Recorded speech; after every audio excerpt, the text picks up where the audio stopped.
নিয়োগ দুর্নীতিকাণ্ডে সিবিআই কিন্তু একেবারে ফাটিয়ে দিয়েছে বড় সড় বোমা। সিবিআইতে নয়া চার্জশিট জমা দিয়েছে, সেখানে কিন্তু একাধিক হেভি ওয়েটের নাম, যেখানে প্রাক্তন তৃণমূলের নেতা নেত্রীদের নাম যারা এই মুহূর্তে রয়েছে বিজেপিতে। সবথেকে বড় নাম হেভি ওয়েট রাজ্যের বিরোধী দলনেতা শুভেন্দু অধিকারীর ভাই দিব্যেন্দু অধিকারীর, যিনি ছিলেন তৎকালীন তৃণমূলের সাংসদ। এছাড়াও নাম রয়েছে ভারতী ঘোষ সহ শওকত মোল্লা, তৃণমূল নেতা বিধায়ক শওকত মোল্লার নাম। একাধিক বিস্ফোরক নামে কিন্তু রীতিমতো হইচই পড়ে গেছে একেবারে গোটা রাজ্য জুড়ে। শিক্ষক নিয়োগ দুর্নীতিকাণ্ডে তোলপাড় গোটা রাজ্য। প্রায় 3 বছর ধরে তদন্ত চালাচ্ছে সিবিআই। তবে গত বছর জুন মাসে বিকাশ ভবনের ওয়্যার রুমে গোডাউনে তল্লাশি চালায়। টানা 3 দিন ধরে চলে তল্লাশি। সেই তল্লাশিতে বস্তা বস্তা নথি উদ্ধার করে নিয়ে গিয়েছিল সিবিআই। সেই নথি খতিয়ে দেখে সেখান থেকেই কিন্তু রীতিমতো চাঞ্চল্যকর সব তথ্য সামনে এসেছে। এই শিক্ষক নিয়োগ দুর্নীতিকাণ্ডে প্রাথমিকে চাকরি দেওয়ার ক্ষেত্রে কোন কোন হেভিওয়েটরা নাম সুপারিশ করেছিলেন তাদের নাম কিন্তু সামনে এসেছে। কারা কতজনের চাকরির জন্য সুপারিশ করেছিলেন এবং কতজন চাকরি পেয়েছেন সব তথ্যই কিন্তু একেবারে প্রকাশ্যে। তার মধ্যে তৎকালীন শিক্ষামন্ত্রী পার্থ চ্যাটার্জি, যিনি বর্তমানে রয়েছেন জেলে, সেই পার্থ চ্যাটার্জিকে মেসেজ করতেন এমন এক হেভিওয়েট নেত্রীর নাম এবার সামনে এলো। আর সেই নেত্রীর নাম সামনে আসতেই কিন্তু রীতিমতো হইচই পড়ে গেল একেবারে গোটার রাজ্যে। পার্থ চ্যাটার্জিকে মেসেজ করে চাকরির সুপারিশ করেছিলেন এই হেভিওয়েট নেত্রী। আর যার নাম সামনে এলো, যা এবার হতে চলেছে, তাতেই কিন্তু হইচই গোটা রাজ্যে। বিস্ফোরক দাবি করলো এবার সিবিআই। যে সমস্ত নাম সামনে এসেছে তার মধ্যে বিজেপি নেতা, বর্তমানে বিজেপি নেতা নেত্রীদের নাম সামনে আসতেই কিন্তু রীতিমতো তৃণমূল কংগ্রেস হাতে নয়া অস্ত্র পেয়ে গেছে। কারণ এতদিন পর্যন্ত বিজেপি তৃণমূলের বিরুদ্ধে দুর্নীতিকাণ্ডে অভিযোগ চালাচ্ছিল। এতদিন পর্যন্ত তৃণমূল কংগ্রেসের বিরুদ্ধে দুর্নীতিকে হাতিয়ার করে বিভিন্ন নির্বাচনে ব্যাপক প্রচার করেছে বিজেপি সহ সমস্ত বিরোধী দলগুলি। আর এবার বিকাশ ভবনের ওয়্যার রুমের যে বস্তা বস্তা নথি উদ্ধার হয়েছিল, সেই নথি খুলতেই কিন্তু রীতিমতো চক্ষু ছানা বড়া। প্রাক্তন তৃণমূল নেতা নেত্রী যারা এই মুহূর্তে বিজেপির হেভিওয়েট নেতা, তাদের সুপারিশের লিস্ট সামনে আসতেই কিন্তু রীতিমতো শোরগোল। 2016 সালের প্রাথমিকের নিয়োগ দুর্নীতি মামলায় চাঞ্চল্যকর তথ্য সামনে এসেছে। তৎকালীন শিক্ষামন্ত্রী পার্থ চট্টোপাধ্যায়ের কাছে কারা কারা সুপারিশ করেছিলেন তাদের লিস্ট আদালতে পেশ করা সিবিআইয়ের চার্জশিটে তৃণমূল ও বিজেপি দুই দলেরই নেতা নেত্রীদের নাম রয়েছে। সিবিআই সূত্রে খবর, বিকাশ ভবনে তল্লাশি চালিয়ে এই তালিকা উদ্ধার হয়েছে। এই নথির উপর ভিত্তি করেই তদন্ত করছে কেন্দ্রীয় এজেন্সি।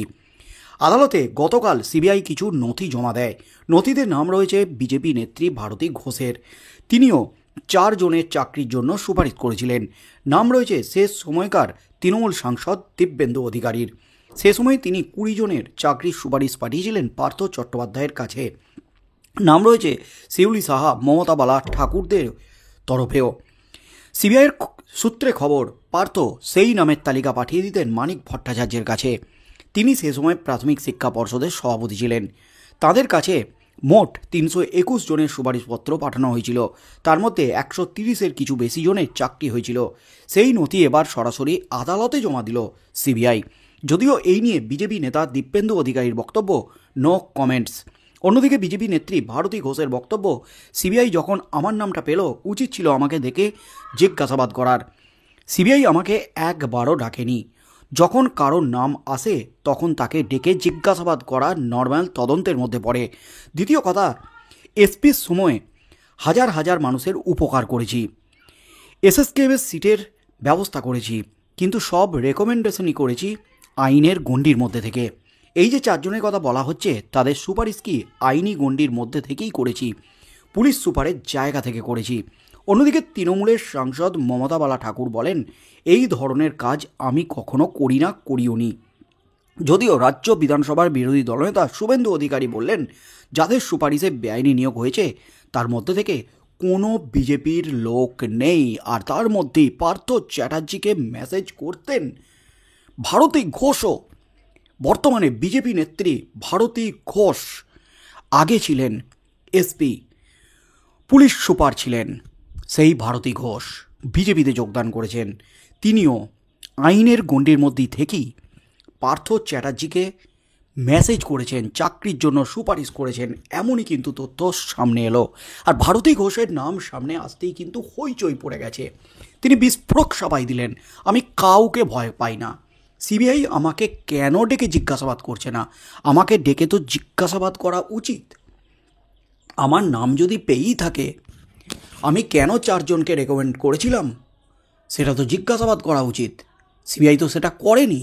এমনই প্রশ্ন ছুড়ে দিলেন ভারতী ঘোষ। প্রাথমিকের চাকরি করিয়ে দেওয়ার সুপারিশ করেছিলেন একাধিক প্রভাবশালী, 20 জনের নাম সামনে এসেছে।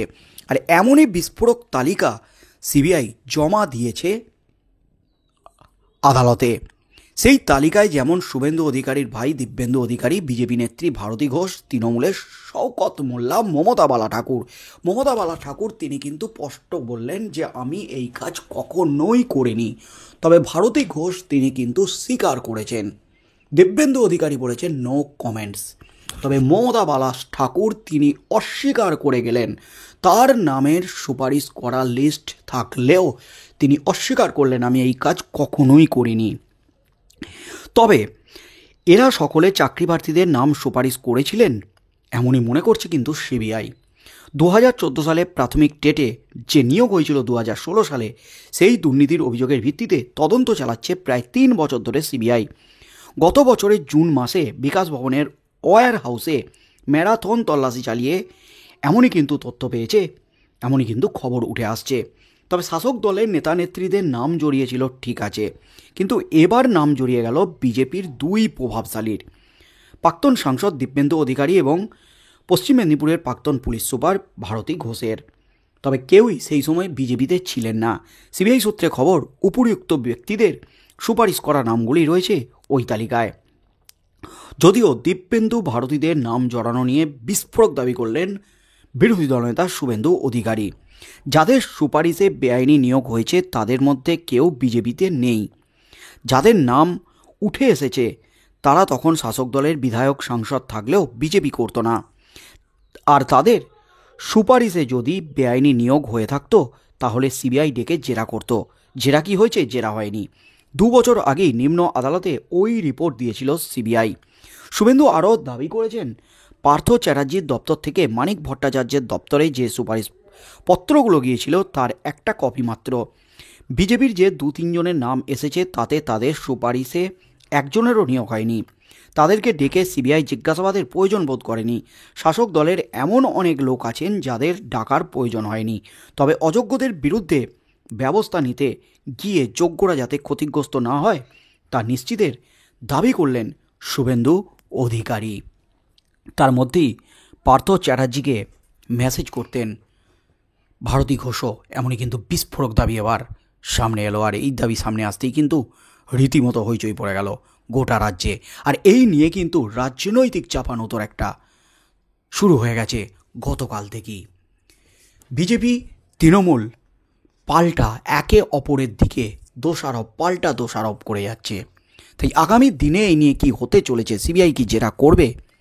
যাদের নাম উঠে এলো, বিজেপি নেতাদের যে নাম উঠে এলো তাদের কি জেরা করবে সিবিআই? কি হতে চলেছে আগামী দিনে সেদিকেই চোখ থাকবে গোটা রাজ্যের।